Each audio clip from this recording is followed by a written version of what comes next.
Greetings, everyone! It's your friendly neighborhood Gyato here, and today we are back playing Katawa Shoujo.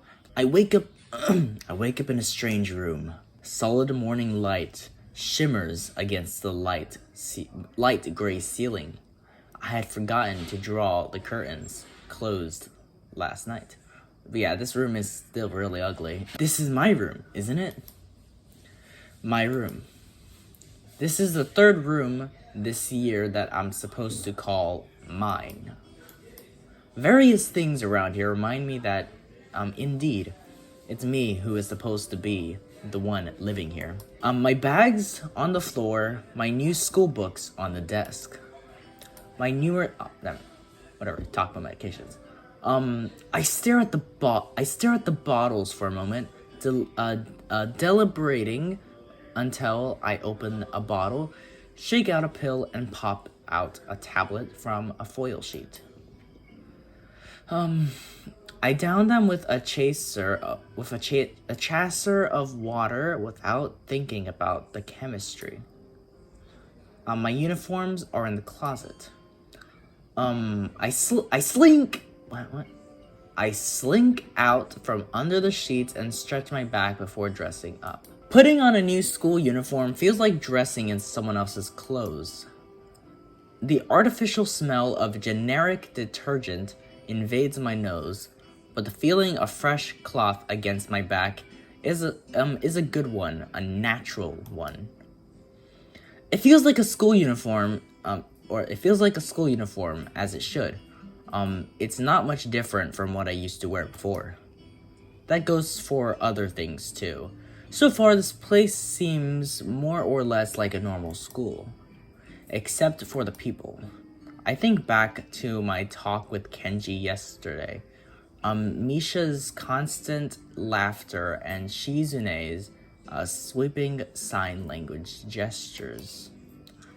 Well, I've only met 3 students so far. Maybe they aren't that normal, but I'm sure others are. Or perhaps people like them are what passes for normal around here. Yeah, what does pass for normal around here? What do people do?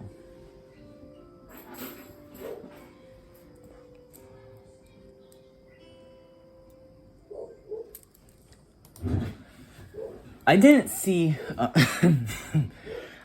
lot of kids hanging around after classes yesterday. So maybe there are clubs? If so, I wonder if I should join one. Yeah, I wonder too. All through class, the question remains on my mind. So I decided to ask Shizune about it when we split into groups. After all, she did say if I had anything I wanted to know, I should ask her. Not saying anything, Shizune. She crosses her arms and shifts her gaze slowly to Misha, who looks more preoccupied with trying to grind the eraser of her pencil down so that the top is perfect and evenly flat. So I think we were trying to like talk to her, but she's deaf, so she can't hear us. Sorry, Shi-chan. Is there something you wanted from me? Oh, I see. That's a good question.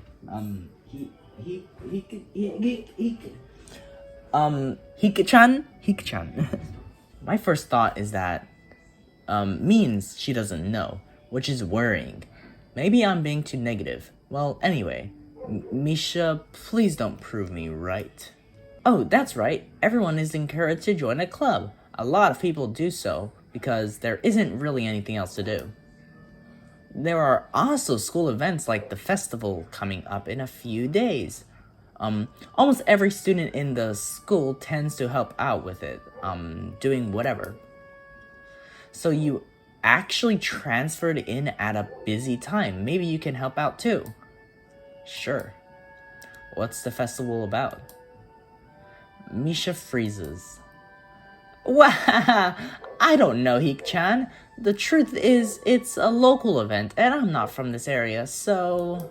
She starts signing desperately to Shizune, asking her to bail her out. Shizune adjusts her glasses at the end of an oddly grandiose, I don't know, flourish, and starts signing hard and heavy. Okay. Huh? Oh! Who cares? Misha puffs out her chest as she shouts Shizune's words out at me with a disproportionate amount of pride. Too loud, I can see heads turning to look in our direction. Not so loud. Okay. Human beings evolve with each new generation. The ideals and beliefs behind a festival will inevitably change with time. Now, it's about delicious fried food and amusing little games that you play to win prizes. Ha ha ha ha ha. The teacher clears his throat very loudly. Whatever. Batting his long wooden pointer against his other palm like a baton. He shoots a pointed gaze at us. Finally, noticing where we are, Misha stifles a yelp and quickly quiets down. Shizune doesn't seem embarrassed at all, though, brushing it off without a care. We are in the middle of class and should start working. That's right, Shik-chan. What? That's right. Hik-chan, are you asking because you're interested in joining a club? It could have been my eyes playing tricks on me, but I think I saw a suspicious glance exchanged between them. Misha's tone has also changed, although it does that every other word anyway. Yeah, I was thinking about it. Misha and Shizune look at each other again. I'm about to ask what they have in mind when something dark flutters in my peripheral vision, catching my attention. Out of the corner of my eye, I see the girl with the long, dark hair get up from her desk and slip silently towards the door. It doesn't seem like she was working in any group, and no one seems to notice her but me. I glance at the teacher, who's also looking at the dark-haired girl, go. Why doesn't he say anything? Hik-chan, is something wrong?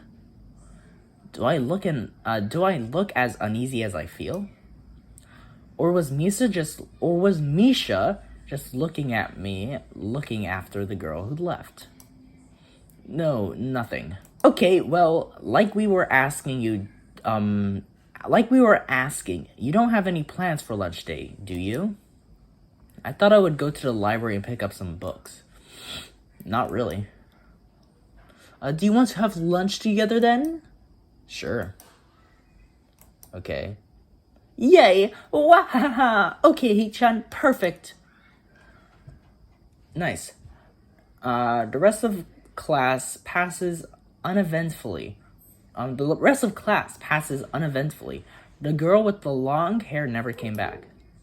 Before I have the time to put any more thought into where she could have gone, the teacher informs us that it's time to stop working.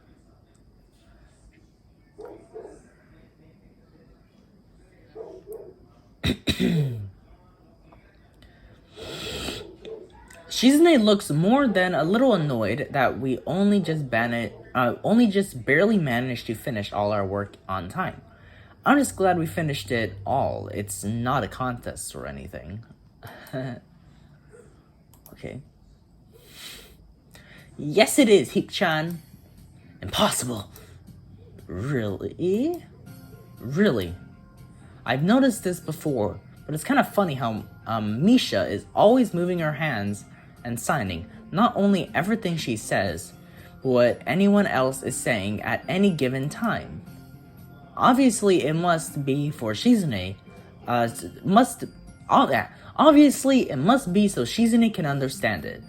Her eyes dart back and forth between Misha's hands and me. I don't know who I'm supposed to supposed to be looking at? I'm talking to Misha, but that might be wrong. Maybe I should face Shizune? I'm used to looking in the direction of the person whose voice I'm hearing. But really, Shizune can't hear me. But it would be disrespectful to talk to her only through Misha. Then again, isn't that what she's doing? No, she's at least looking at me. This is all very confusing and will take some time to get used to. It's not a contest because contests are competitions over a prize. If there's no prize on the line, it's not really a contest. Shizune's eyes flash dangerously with a competitive glare. She stares at me as if surprised that I'm challenging her. I think maybe this is a contest to her. I never noticed before how dark and blue her eyes are. It's truly an alluring gaze. Okay. Are you sure, Hik-chan? Very sure. Haha, you're wrong, Hik-chan, because I don't want to be the slowest one in the class. Therefore, what's on the line is my confidence in my abilities, and the prize is the satisfaction of proving them. Okay. Wahahaha! Shizune pushes her glasses up the bridge of her nose in a very matter-of-fact way. No, she's holding the side of it. I'd argue, but the bell rings, and she quickly gets up and picks up her bag, looking at me expectantly. Shizune and Misha pull me towards the cafeteria, which is surprisingly not packed. Maybe some students favor eating in classroom or outdoors. I saw some of my classmates had boxed lunches. After we finish eating, Misha picks up where we left off earlier. So Hik-chan, you wanted to know about clubs and stuff, right?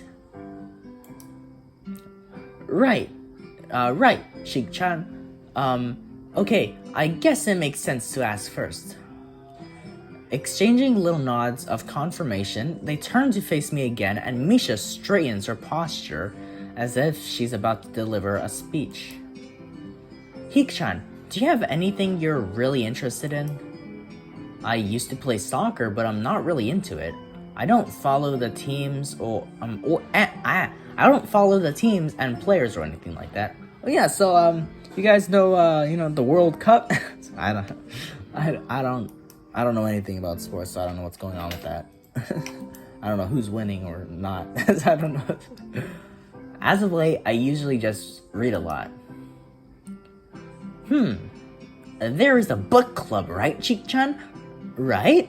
But it seems like they have all the members they can possibly have right now. Sorry, Hik-chan. It's a really popular club.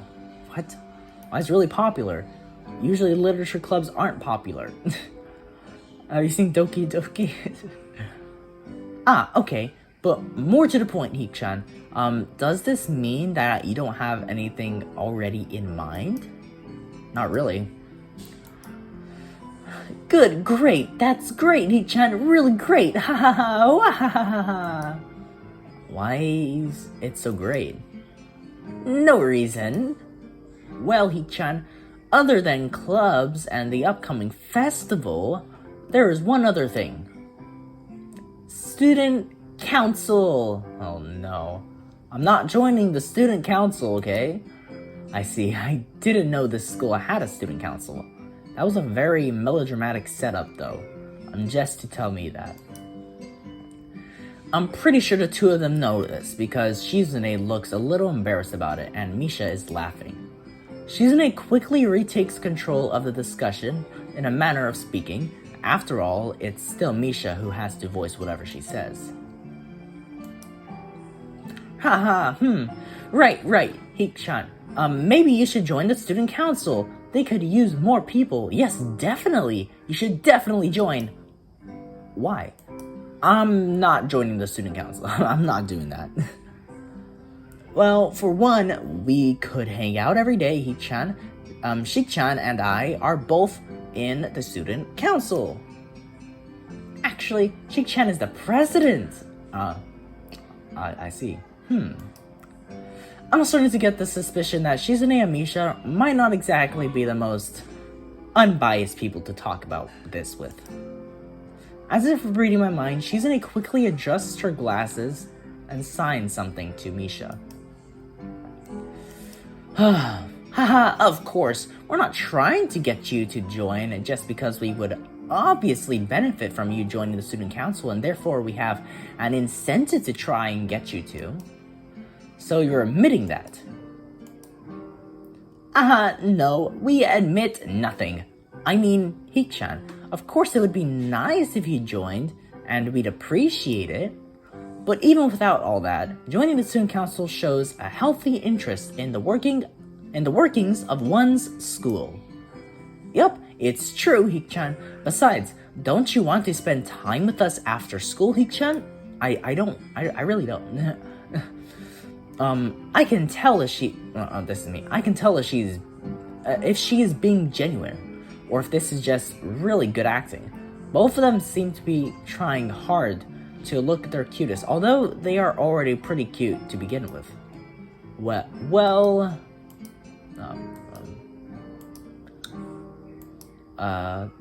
So it's settled then. Welcome to the student council, Hikchan. What? No. Aw, see, Hikchan, of course it wouldn't go so easily. Yup, that's right. Though it would be boring if it went that smoothly. Oh well, Hikchan owes me candy now. You're betting on it? Hey, my life is not a game here. Shizune seems very intrigued by this when Misha signs it to her. The aggressive glint returns in her eyes. Wow, that's interesting, Hikchan. Let's play a game. That's not what I said. How about rich man, poor man, Hikchan? If you lose, you have to join the student council. No, absolutely not. Oh, why not? Oh, because you two both have the same incentive and therefore the same goal, which is to get me to join the student council, right? Yep. Yeah, that isn't my goal, but what this means is that both of you can team up and I'll be at a clear disadvantage. So I'll have to decline. Hikchan, I'm very offended. Are you saying you don't trust us and that we would pull something so disingenuous? That makes me sad. Sorry. It's hard to tell where Shizune's influence ends and Misha's thoughts begin. Okay. In order to atone for hurting a young girl's feelings, you should definitely join the student council. No. How about a game of paper football instead of rich man, poor man? Paper football? Yeah, it's a game they play in America. You make a paper triangle, and then you try to shoot it past goalposts that the other player makes with their fingers. Isn't it cool? It's the ultimate form of competition between two people, Hikchan. And it's also played by elementary and middle school children, Hikchan.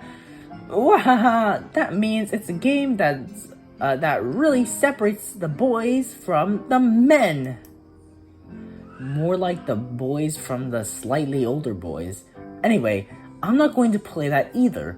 Just the fact that you know about it means you're probably surprisingly good at it. Haha, yeah, that's true. How did you know, Hikchan? Shizune frowns at Misha, telling me that she probably wasn't supposed to admit that so readily. I wouldn't say that I'm happy with their attempts to get me into the student council, but I'm a little curious about what the student council does here. I've never been on one before, or even know anybody who was a member. So it interests me. I also kind of like Shizune and Misha, so maybe it wouldn't be so bad. I hope it gives me a choice. I want to get a choice for this, because I think if it would give me a choice, then picking joining the student council would be able to, like, get closer to Shik-chan. Okay, Hik-chan, how about Risk, the game of word domination? I don't know what that is. It's really fun, Hik-chan. You fight for control of the world with armies and everything. Sounds like Shizune would be good at it.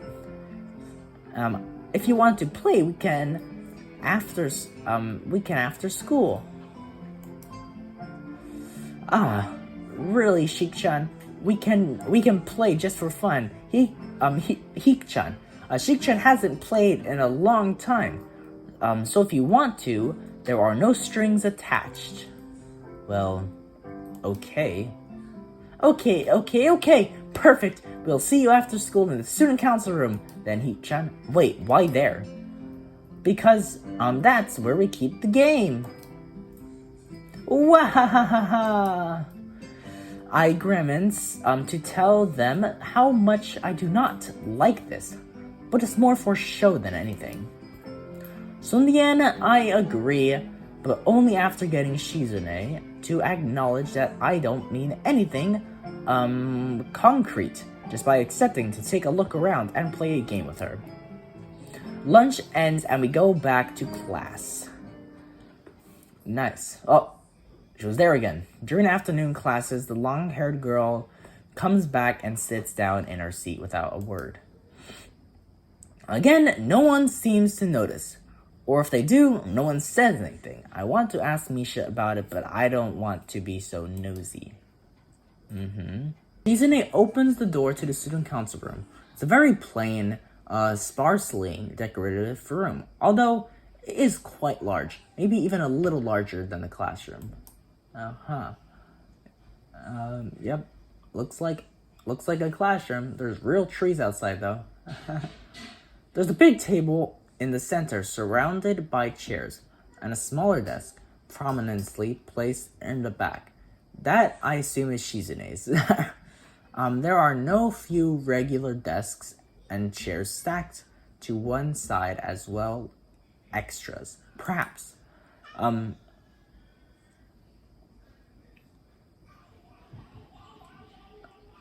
Aside from the tables and chairs, the room doesn't have much else to offer. Just a couple of filing cabinets and bookshelves stacked with old school records and documents. Not much else, in fact, nothing else. Yeah, this is a pretty bleak room. They could at least put a potted plant in here or something, but the most noticeable thing that this room doesn't have is other people. Are we early? No! What do you mean, no? Does it mean nobody else is coming today? Yeah, that's right. Before I manage to ask why that's the case, Shizune claps her hands together very energetically. Okay. Hik-chan, let's play Risk. Come on, you promised, didn't you? You have to. Ha ha ha. Okay. Don't you want to know the rules? We can explain to you while we set everything up. While Misha is talking, Shizune takes out what looks like a board game from behind one of the filing cabinets and throws it on the table. Actually, this looks kind of interesting. After Misha spends a little too long for her liking running through the basics with a somewhat vague and confusing tutorial, Shizune cuts in and declares the game has started with a decisive motion, slicing her arm through the air. Shizune's aggressiveness is rubbing off onto me. I start feeling more competitive than I intended to be when I agreed to this. Okay. Halfway into the game, while I tried to ponder how to defend against Shizune's assault from two fronts, she breaks my concentration by drumming her fingers on the table to get my attention. Hik-chan, Shik-chan, Hik-chan, Shik-chan wants you to know that you are taking too long to make a move. Shik-chan also says that she will let you keep Australia if you agree to join the student council. What? I thought this was a game with no strings attached. Just the fact that she would dangle that over my head as an offer means that she knows I care about the outcome of this game. And anyway, no. Shik-chan admires your fighting spirit. You would be a benevolent dictator who will spare your people if you agree to join the student council. Ha ha ha ha ha. You're so competitive, Shizune. She seems to take this as a compliment.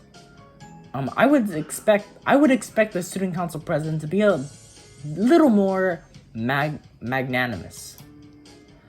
Magnanimous? She doesn't seem to know what the word means or how it's signed. So she pulls out a piece of paper and writes it for Shizune, who in turn signs it back to Misha. Misha presses her index finger against her temples, as if trying to physically imprint the word into her memory. Suddenly, Shizune bursts into a flurry of gestures. Misha looks daunted by the pace of her heated signing. Oh wait, please slow down, Shik-chan. Shik-chan says you're going to lose. Tell her I will crush her world. I'll crush her world empire with my rebellion. Okay. Those eyes of hers shine with childlike what the? Okay. She says you have no chance. If you keep playing like this, no you won't. She has a point. Attack aggressively, it's a trap. It's smarter to play defensively here. Let me save real quick. She has a point. Attack aggressively. I don't know which one to pick. I'll get this one. She's either really mocking me or trying to trick me. Okay. I have nothing else to lose though, so I might as well try something different. Maybe if I spread out my forces and try to control more territories, I can recoup the advantage. Shizune seems to focus on conquering whole nations. So maybe I can sacrifice my hold on contents to gain more small countries. It's worth a shot. A few turns later, I end up losing the game anyway. Shizune adjusts her glasses victoriously and allows herself to tentatively pump a fist in the air in celebration. I win, yay! There's no need to translate that, it was pretty clear. Wahaha, don't look so sad, Hik-chan. You were really giving it your best, that's what I thought. Sometimes your best just isn't good enough though. If anyone knows that, it's me. You did very well for someone who just learned how to play today. Chan, you attacked Iceland and North America at the same time! It's a very daring move, Shik-chan is impressed. The mark of great people in that they are daring, and that they can follow through. You're already halfway there, isn't that great, Hik-chan? No. That isn't enough, though. That isn't enough, though. Potential isn't enough. There is no point in potential if you don't take the first step. And there is no point in that if you don't keep going. I want to see more. You're right, Shik-chan. But that's so demanding. You're too close. Shizune leans forward suddenly, looking a lot less playful and more like the serious person I expected her to be from the start. Hik-chan, would you like to join the student council? She really doesn't waste any time, does she? But it's only my second day at school, so I'm hesitant about committing to something so early. I haven't even taken a look at any other clubs yet, but spending time with Shizune and Misha doesn't seem like something I would hate. I'll still need more time to think about it before I decide for sure. Maybe I'll get back to you on it. Okay, Hik-chan, but I hope you're not just saying that so we don't feel bad. Okay, but I really hope it gives me a choice to refuse. No, really. Really? Hik-chan, if you're going to say that, you're saying that it is definitely the truth, and there can't be any mistake in it. I know. I guess I should have my revenge for losing, at the very least. Shizune smiles at that in a mischievous way that feels like twisting the knife in the wound of my loss. I take a glance at the clock on the wall and realize I spent far longer playing Risk than I expected. Sorry, I think I have to go. I wanted to go to the library. It's not closed yet, is it? Shizune scratches her head and gestures at Misha. How hard can it be to determine whether the library is open? There's a clock right there on the wall. It should be unless the librarian is absent. I think you're right, Hik-chan. We think the library is open. It's on the second floor. Can't miss it. Do you want us to show you where it is? No thanks, it's okay. See you tomorrow. Bye-bye! Our flight of one flight of stairs up, and I run into problems. The second floor hallway is a carbon copy of the third floor one. Wide, of course, and plain like only hallways can be. The problem is that the library's whereabouts are not as easily determined as one would think. The classrooms are marked with signs, starting which class they belong to, but then there's a plethora of other unmarked rooms. Is the library one of them, or is it just somewhere down the hallway? I bet on the latter and chose my direction at random. After I turn around the corner, an unmarked door draws my attention because it's not closed. It's not open either though. Just barely ajar, so that I can see it's open, nothing else. It would make sense for the library door to be inventingly open. Okay. And while this one is not quite that, it's good enough. At the very least, it means that someone is inside and I can ask for directions no matter how embarrassing that is. I gingerly push on the center of the door with my fingertips,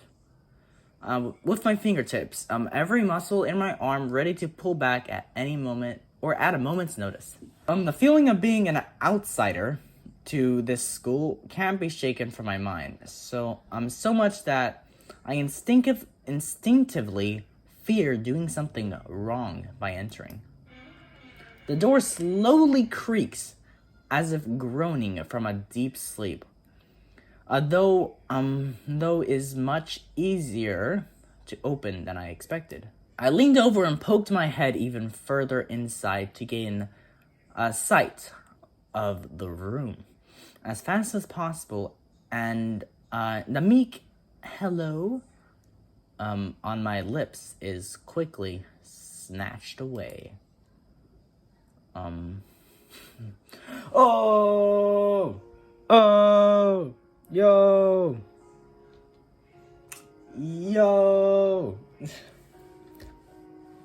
This one, she is my favorite character. Nice. Okay, I wasn't thinking she was gonna be in here. But before I continue, I'm gonna ask you guys something. Okay, so out of all of the girls, okay, there's one that's deaf, there's one that's blind, there's one who has no legs. Well, she has no legs, but she has prosthetic legs. Then there's one with no arms, one with burns on the body, So out of all 5 of those girls, or out of all 5 disabilities, which one would you guys rather have? This is not as I was expecting. Yeah, me neither. I mindlessly let the door open to its full extent, taking in the sight of the solitary figure taking center stage in the otherwise abandoned room. The situation steals my voice, leaving me standing in the doorway, staring at the beautiful girl. Evidently, having taken her time to assess the situation, the girl gently puts down her teacup and opens her eyes, but doesn't look at me. Nice. Hello there. May I help you? I'm staring directly in front of herself. The movements of her lips seems to break the silence rather than the words. However, it's the soft, measured voice that reminds me she's a being separate from the room itself.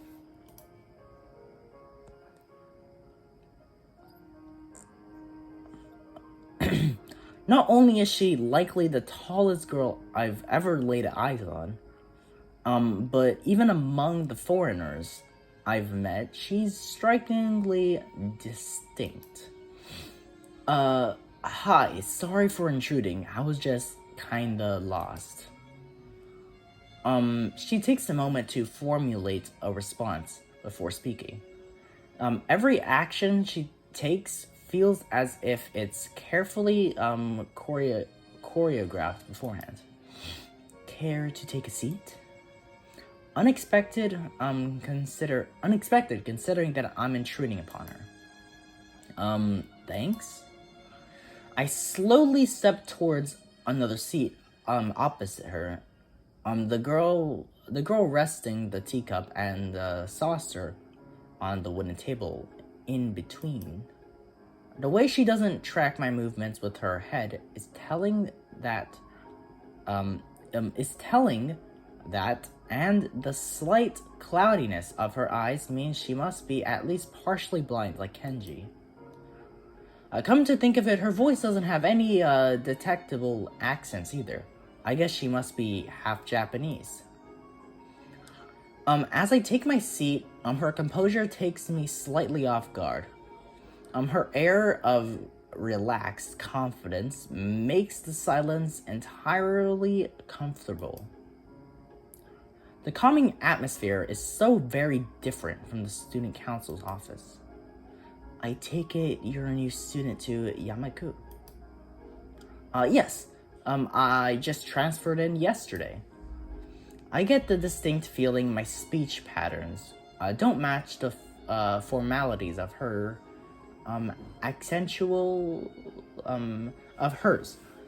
accentuated by her restrained bow of greeting. One which I hasten to match before realizing the futility of the action. I'm Lily Sato. Pleased to meet you. Hisao Nakai. She gives a nod before gesturing roughly in the direction of her teacup. Would you care for a drink? Sure. As much as it pains me, I can't keep step with her formalities in the proceedings. She gives a kind nod, taking the request in stride. Without another word, she steps off the chair and prepares a second cup of tea from a collection of supplies laid out along a shelf. A brush here, a brush there, her left hand often lightly touching the side of whichever container she's pouring into. It seems to be a process she's followed dozens of times before. As I lean sideways to see around her back, she seems to use her long, dainty finger to measure the right amount of water in the cup. It's one thing to see the different disabilities the students in my class have, but it's quite another to see how everyone seems to adapt. Shizune and Misha have no problem working together to communicate to me, and Lily herself seems to have workarounds for problems I'd never thought of. While I feel slightly guilty about her doing the work, she seems pleased to be following the correct process of the offer preparing the drink. So, her soft voice brings me out of my silent observance.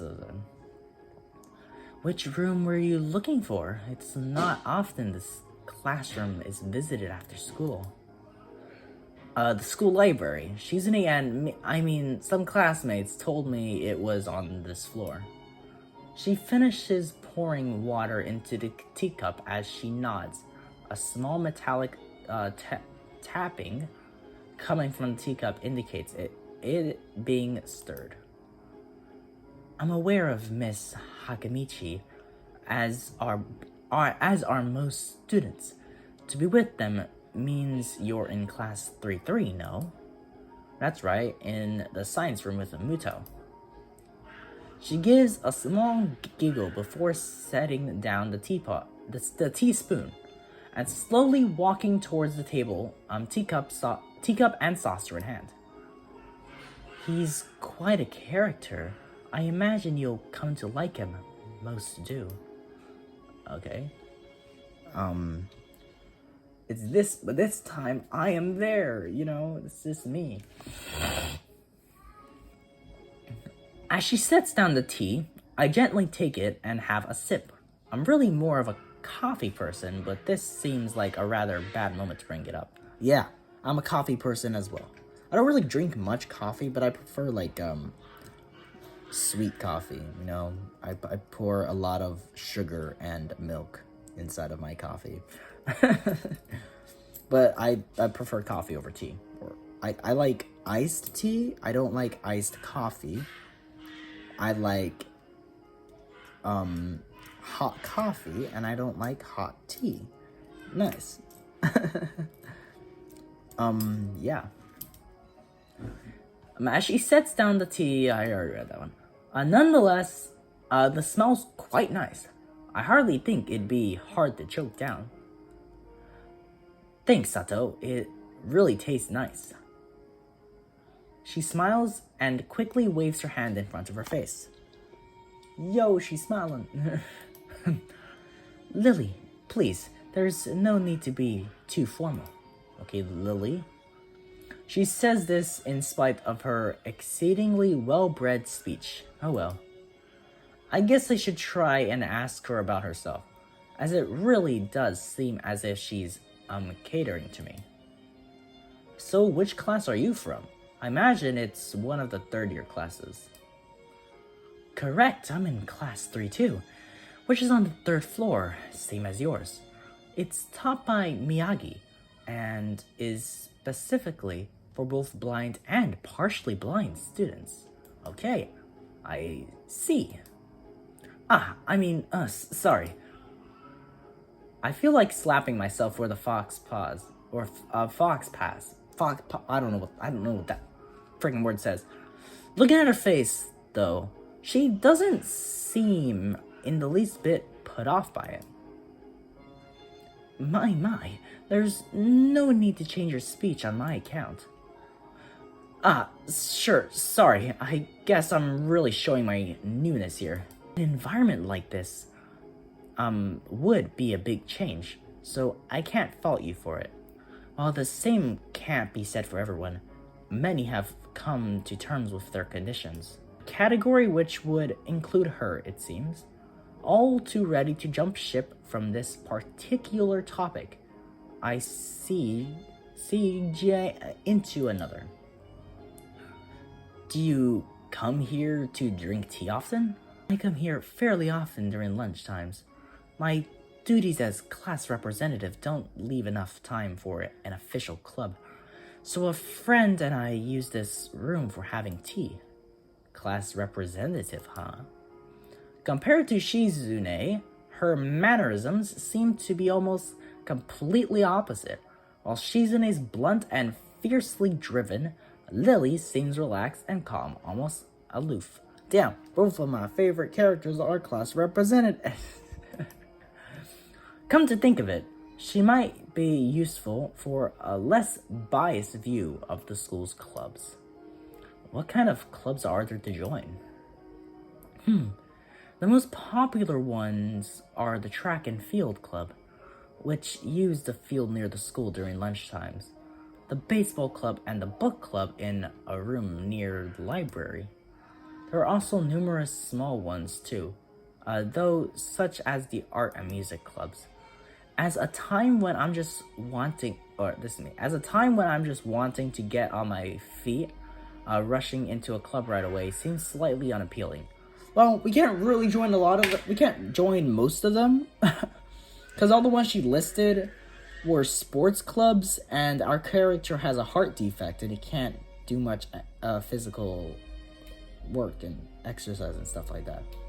And then we can't join the book club because it has too many members.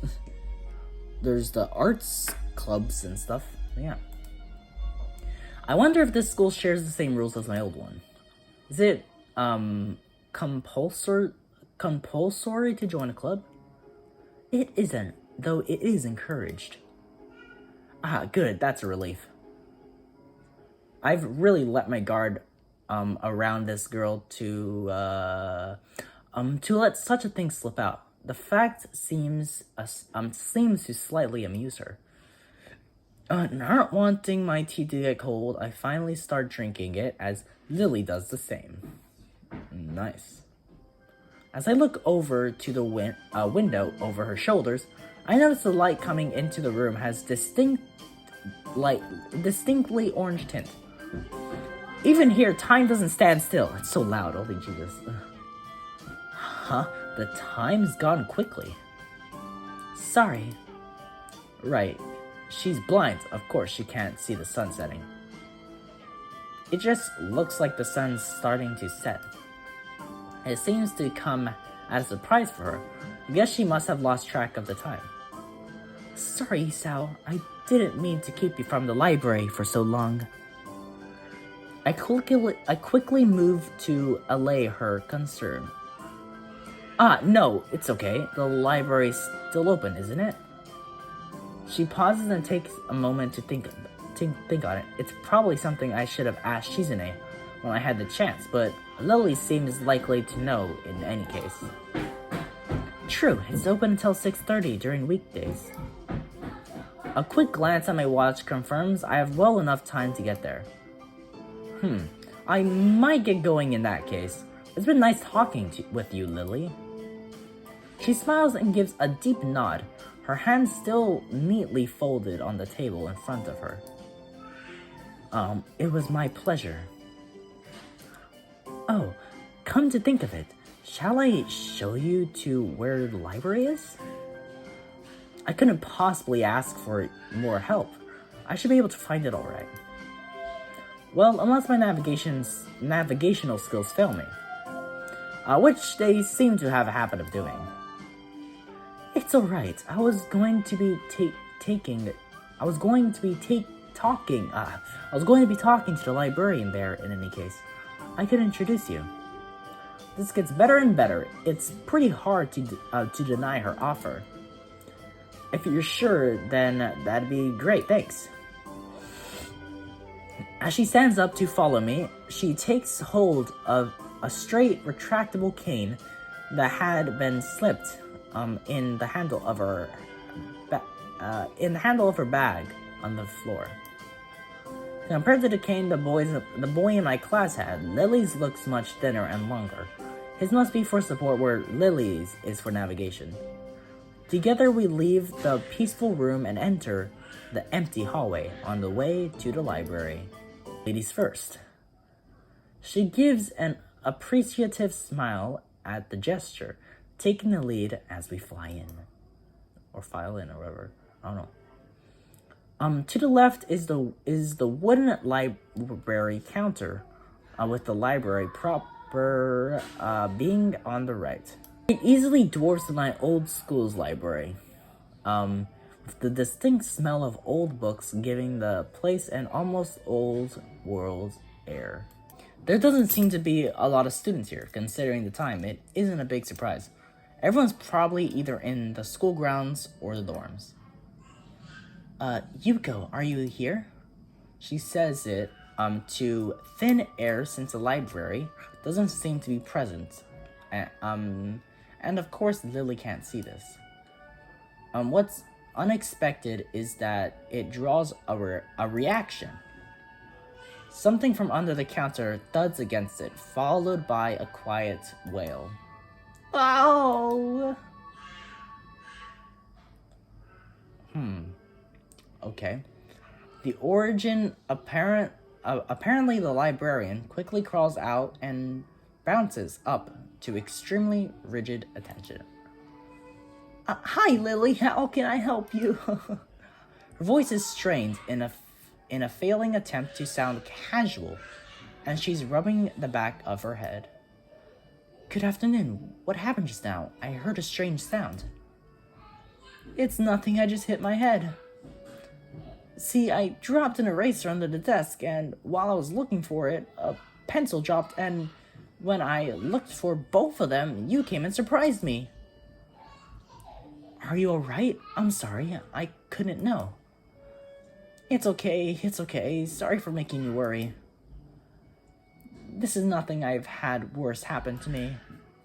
She's quick to reverse Lily's apologies, almost frantically trying to push aside the possibility that she could be in any way inconvenienced by bashing her head on the counter. Yes, worse things have happened. The girl fidgets and her fingers with her fingers as Lily doesn't seem to drop her concerned expression.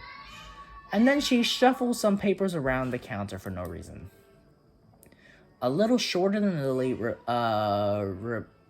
replete with glasses, freckles, and a very troubled look, she seems to fit a library perfect. Nice. Lily, did you get my message? Message? Oh, the 2 important books that arrived. Right. They finally came. I can't believe it took so long, but amidst her celebrations, partially for managing to change the topic, I'm sure she noticed me from the corner of her eye and freezed on the spot when she does. Oh no, I'm sorry for not noticing before. Did you need to check out a book or return one? I'm sorry. The way she can so quickly shift between moods is a little unsettling. He's with me, Yuko. This is Hisao, a new student. Hisao, this is Yuko, the school librarian. Pleased to meet you. Hisao, right? Hisao, pleased to meet you too, Hisao. For a second, she visibly attempts to engrave the name on her mind so she won't forget. Yuko often arranges 2 important foreign books in Braille for me. Would you like to tell Hisao a little something about the library? Lily's innocent suggestion is met with an expression of abject terror. Please, Lily, I can't. I don't know what he could be interested in. This is too much responsibility. How it's any responsibility at all, I don't get. But her objection is so sincere, I don't doubt for a second that she would rather disembowel herself on the spot than tell me where the light novels are. But, so there are a lot of books in Braille here. I tend to save the day by asking the first thing that pops into my head. It seems to work, at least partially, as Yuko seems to not exactly relax, but at least look slightly less tense. Well, I think about a third or fourth of Yamaku's library is either in Braille or audio. Makes sense, given all the blind students that be here. If it's only that, how come this library is so big in the first place? Well, we get a lot of new books regularly because the library is adequately endowed. That's probably why. They spend more on new books than on my salary, and then I have to organize and shelve all of them. It's so troublesome, and they weigh so much. I wish I could quit this job. A very awkward silence follows this revelation of too much information. I'll go check the aisles then, if you don't mind.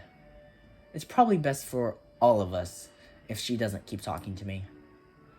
Very well. Meanwhile, Yuko, I would have those books if it's all right with you.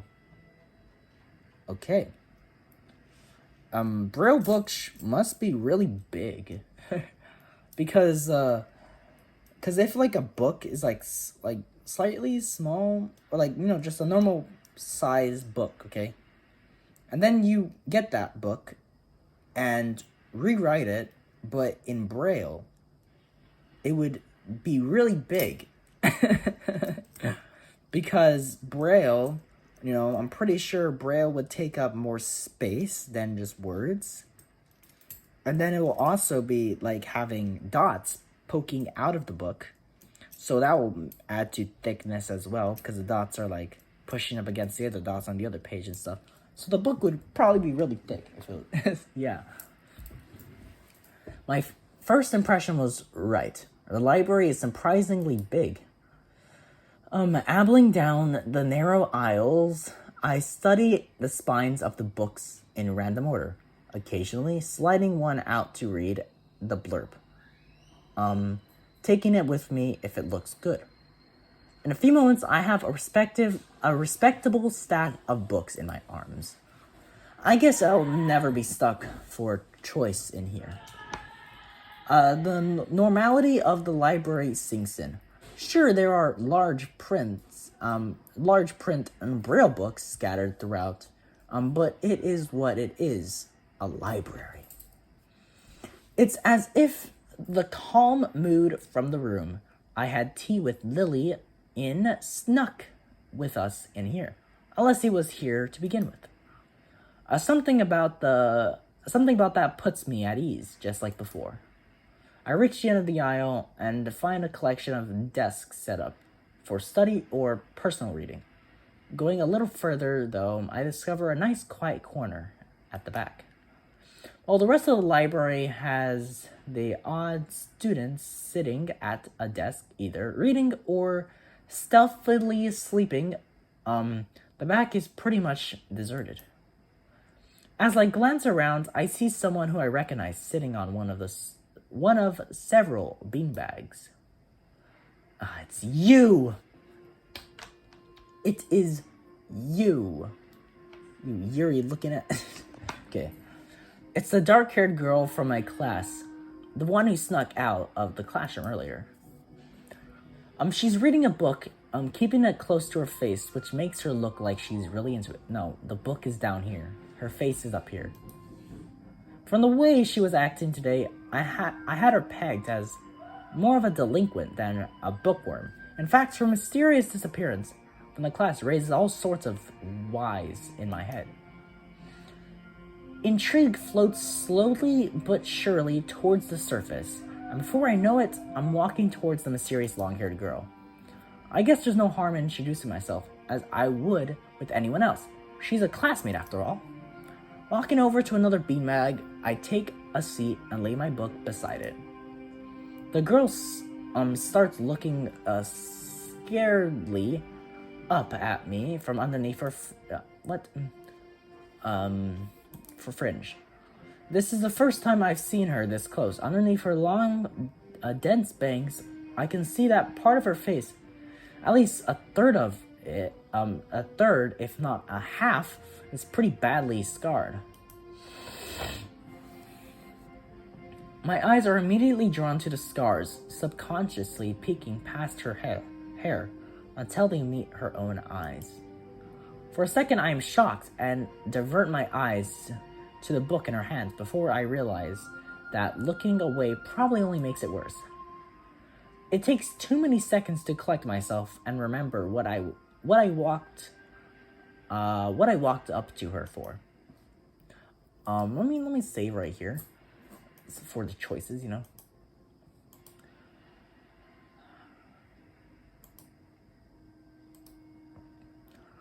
I'm sorry, I didn't mean to startle you. Hi, I'm new here. Hisao Nakai. We're in the same class. I'm sorry, I didn't mean to startle you. It's okay. The girl certainly doesn't look like it's okay, but I let it slide. So, do you mind if I sit here? She seems to be very uncertain whether it's okay or not for me to sit, but finally she nods just a little. Okay. I take the seat next to her and she hides herself behind her book. Life of Pi? Never heard of it. So, sorry again for startling you. I'm Hisao.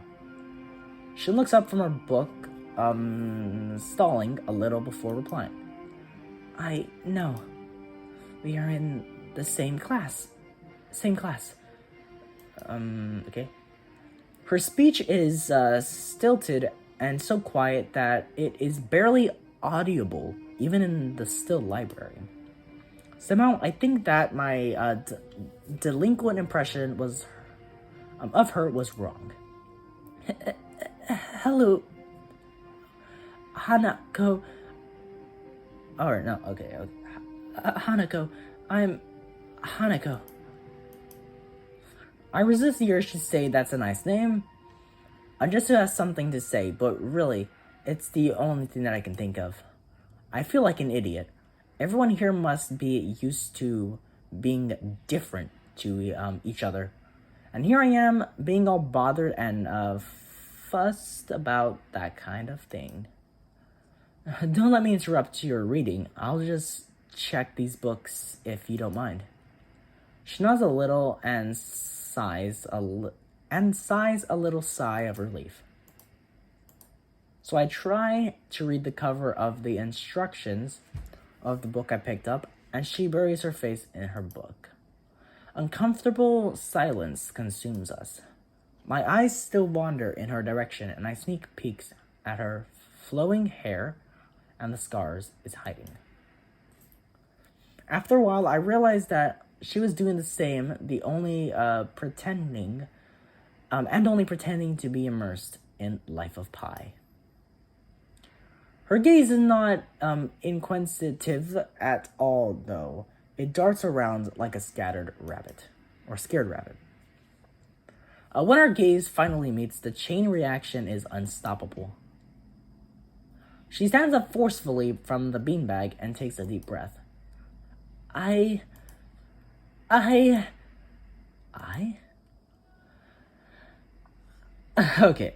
I've got to go do something there. Okay. Without warning, Hanako takes off and runs towards the counter. Her hair-like takeoff catches me so off guard that I don't manage to go after her until she has a good head start. By the time I reach the counter, she's nowhere to be seen. Lily and Yuko are happily chatting away. Knowing that I won't be able to catch Hanako myself, I approach the girls. Hey, did you see or notice a girl run past here? Maybe. What did she look like? Long dark hair, kinda shy. She had, some scars on her face. Well, she's the only girl that ran past there. So, why are you asking? Why, so how does she look like? You wouldn't be talking about Hanako, would you? Yeah, that's her. I saw her reading and tried to talk to her, but I think I scared her off or something. Oh, dear. Yuko, would you excuse me? I had better try and find her. Sure. I'll just hold on to these until you come back. What's going on? I'm sorry, but I'll have to explain it to you some other time. Right. I'll see you later then. Lily hastily grabs her cane and hurries out of the library, leaving me alone with Yuko. I don't think I'll ever get the hang of this place. Did I do something wrong? What did you do? Nothing. I was just looking for some books, and then she got this fit and ran off. The most offending thing I can think of was that I might have looked at her general direction a few times. Well, she is a very timid girl. You have to be very careful around her, so she can be very jumpy. I think she's not accustomed to talking with other people. Isn't that a bit strange?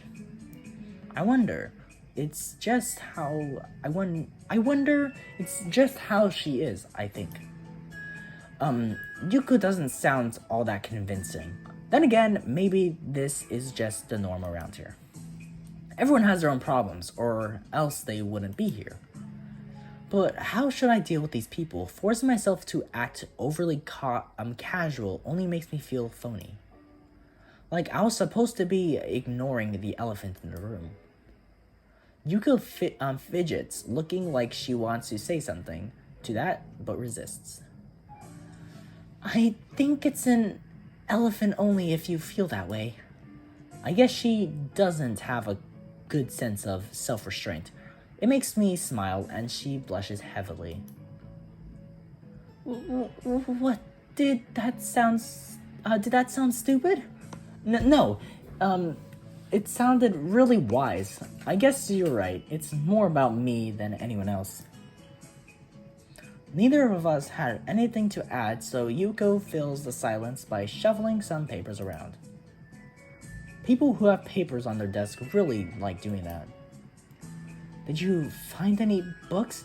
I should be closing soon. Library should be closing soon, but I have to do it. I hope that's not too inconvenient for you. No! Oh yeah, I want some books, but I left them over there because... I'll just go get them. I fetched my stack of books from beside the beanbag where Hanako and I were sitting and returned to the counter. Wow, you read a lot. You read a lot, don't you? I surprise myself with that too, honestly. At least when I really think about it. I had a lot of free time earlier this year, so I just kind of started reading books to fill that time. I couldn't do much else. I see. But she doesn't say anything else and just checked out my books for me. I guess this is what they call tact.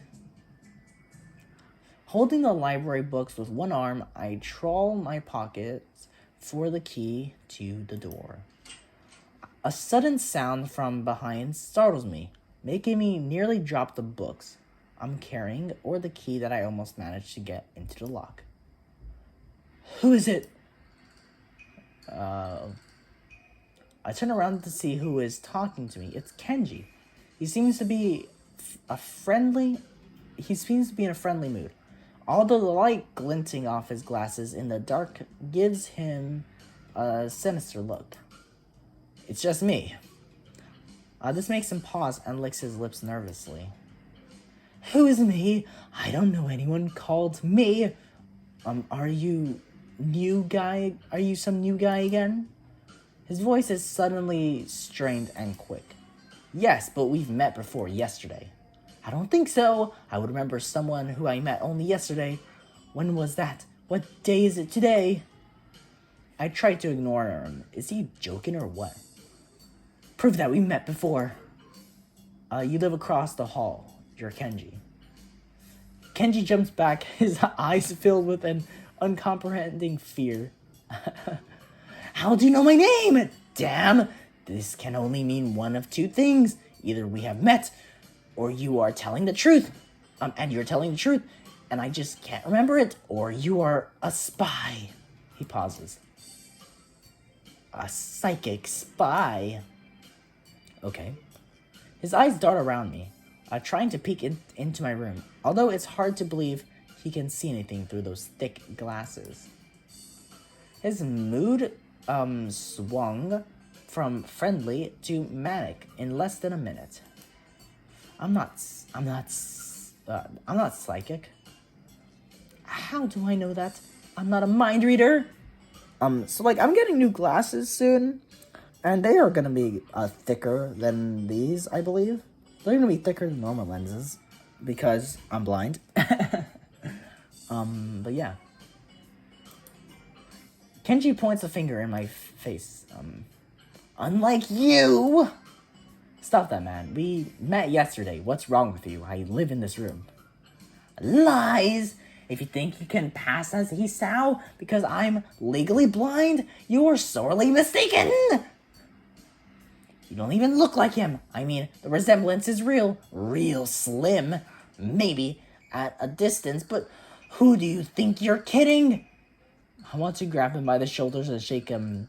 Exasperated, I rub my eyes and let out a heavy sigh. Stay there! Kenji comes closer, one careful step at a time. I stay still, lest he assaults me physically, although I doubt he could do much damage, even if he did. Oh, wait, I see it now. Damn, it really is you. Sighing again, and then once again, for good measure, I step backwards just in case. What's up, man? You don't look too good. I think something's wrong. I think something wrong, whatever.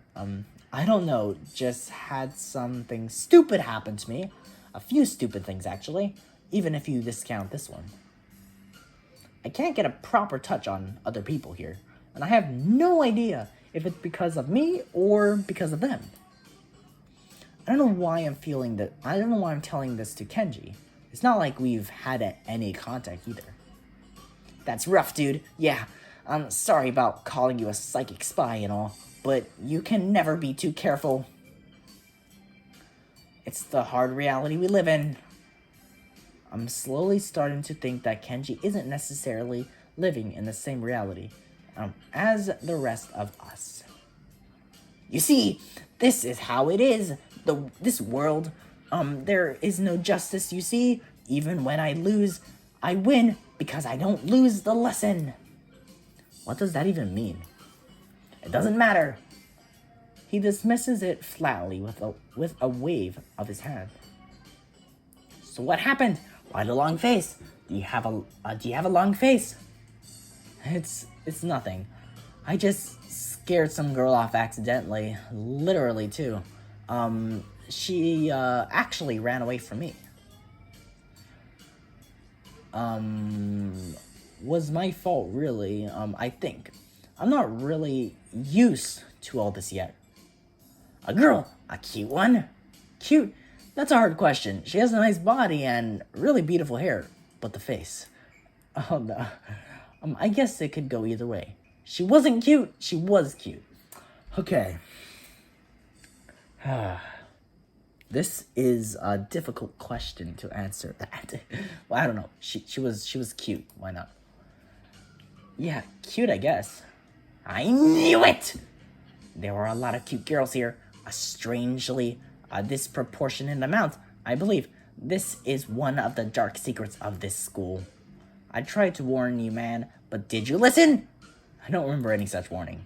Dark secrets? Yes, dark secrets. Extremely dark, like a black hole.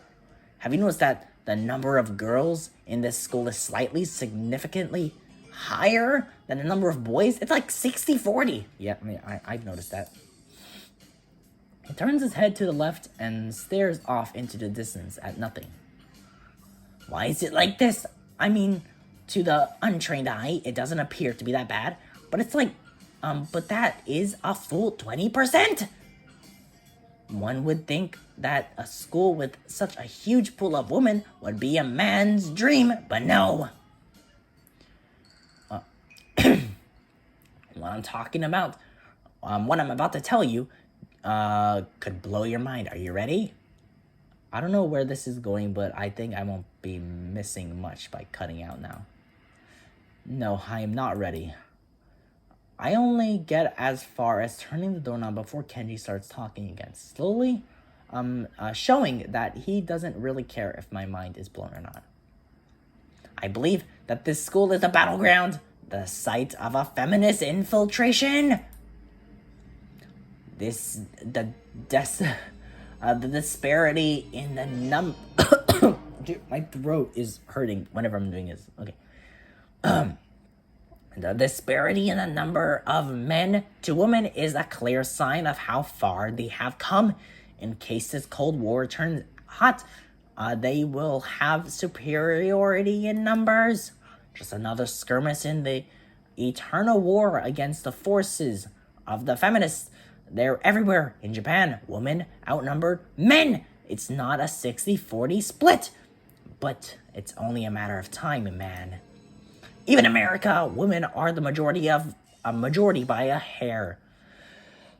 And they're building up their numbers. In the past, the buildup of a military has always been the clearest sign of imminent war. Japan is just the first step of our economy is badass, and the country itself is small, and isolated, yet a huge part of the Pacific in terms of political value. The perfect target they are so cunning, as expected of women. Soon the day will come when... Kenji's voice trails off ominously. That is why you can't trust them. They will string you along, then kill you just as they killed me. You'll end up just like me. Oh, hell no. I can't stop myself from blurting it out. Hey, what the hell does that mean? You said it, not me. It's the best I can think of. So you're not supposed to say something like that? Damn, so rude! Where was I? Oh yeah! Vast feminist conspiracy. Stop it, stop. I lost you way back there somewhere. Somewhere around the feminist infiltration. Too hard to follow? It's cool. I have some graphics and stuff in my room. And puppets. You like puppets? No puppets. You don't like puppets? Okay, graphics are still cool though, right? He speaks energetically, responding almost before I'm done talking, moving his hands in an animated way as he continues to rant on. This is too strange. I had him pegged as relatively normal, but it's clear that I was wrong. Something on your mind, dude? Just thinking about what it's like to be the last sane man in an insane world. Kenji frowns, looking deeply upset. You mean that's you? That can't be, because I'm the last sane man in an insane world. That is my dream. You can't just steal a man's dream. What the hell? There can't be two last sane men. It would invalidate the whole last part. And that part is kind of important. There can only be one, like in that foreign movie where they could only be one. And in the end, there is only one dude left, because that was the point. I've never seen anyone talk so heatedly and so defensively about absolutely nothing before. Anyway, if you wait here, I can get my graphics. I also have a list of the other dark and complex conspiracies that the school holds as tangled as. Quick, finish my anthology for me, be a pal. I'm going to go to bed now. It's extremely late. Isn't that the sunlight? That doesn't sound like an anthology, but whatever. I like you. You seem to be a cool dude. Most people don't understand what I'm talking about when I try to explain the vast feminist conspiracy to them. Denial is a terrible thing. Later. He claps me on the back and then vanishes into his room so quickly and quietly. It's like he didn't even open the door, but instead walked right through it like a ghost. I don't know if I can fully digest what just happened, so I give up and just go to my room, kicking off my shoes before falling face first into bed. It takes me some time to relax and get up so I can get started on homework. It's because the sheets are cool and comforting against my cheeks, and it feels good just lying there with my eyes closed. This school is like some kind of bizarre and surreal island. It's isolated on top of a mountain, and each person is stranger than the last. I just can't seem to fit in. What irony, one would think that fitting in a place that's made for people who are unfit for anywhere else would be easy. Maybe I'm trying too hard. Although I say that, it doesn't help take the edge off, and the world's left echoing off my empty walls. I guess it's not as bad as I expected, though. This place really is more of a school and less a hospital, pretending it's a school than I thought it would be. If nothing else, the scenery is beautiful. I open one eye, seeing the school books and a bottle of pills arranged side by side on my desktop. Maybe this place is too much like a normal school after all.